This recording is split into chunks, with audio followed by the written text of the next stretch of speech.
एक गांव में एक बूढ़ी माई रहती थी। माई के आगे पीछे कोई नहीं था, इसलिए वह अकेली रहती थी। एक दिन उस गांव में एक साधु पधारे।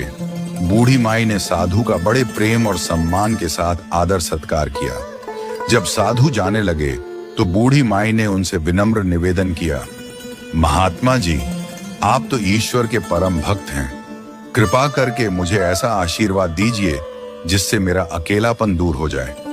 अकेले रह रहकर मैं उब चुकी हूं। साधु ने मुस्कुराते हुए अपनी झोली से बाल गोपाल की एक सुंदर मूर्ति निकाली और वह मूर्ति बूढ़ी माई को देते हुए बोले, माई, यह लो, तुम्हारा अपना बालक है।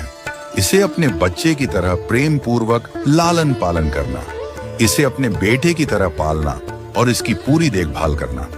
बूढ़ी माई को तो जैसे अनमोल खजाना मिल गया।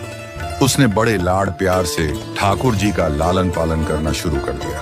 वह रोज ठाकुर जी को नहलाती, उन्हें नए नए वस्त्र पहनाती और उनकी पूजा अर्चना करती। उनका खाना पीना भी बड़े प्रेम से बनाकर खिलाती।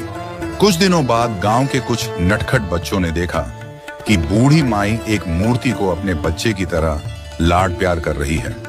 वे शरारती बच्चे थे, इसलिए उन्हें माई से मजाक करने का मन हुआ।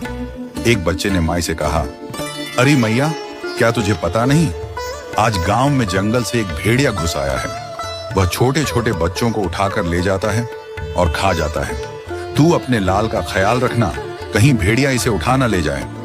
भोली भाली माई डर गई। वह तुरंत ठाकुर जी को कुटिया के भीतर विराजमान कर दिया और खुद दरवाजे पर लाठी लेकर पहरा देने बैठ गई। उस दिन से माई अपने लाल को भेड़िए से बचाने के लिए दरवाजे पर पहरा देने लगी।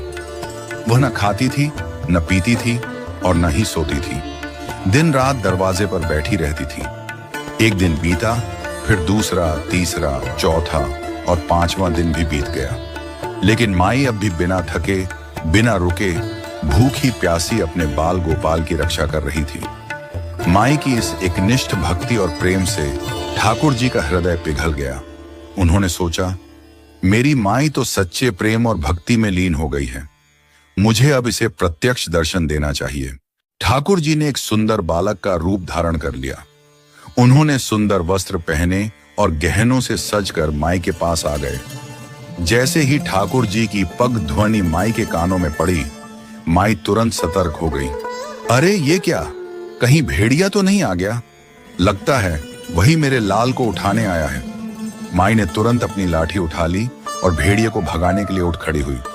ठाकुर जी ने मधुर स्वर में कहा, मैया, मैं भेड़िया नहीं हूं, मैं तो तेरा वही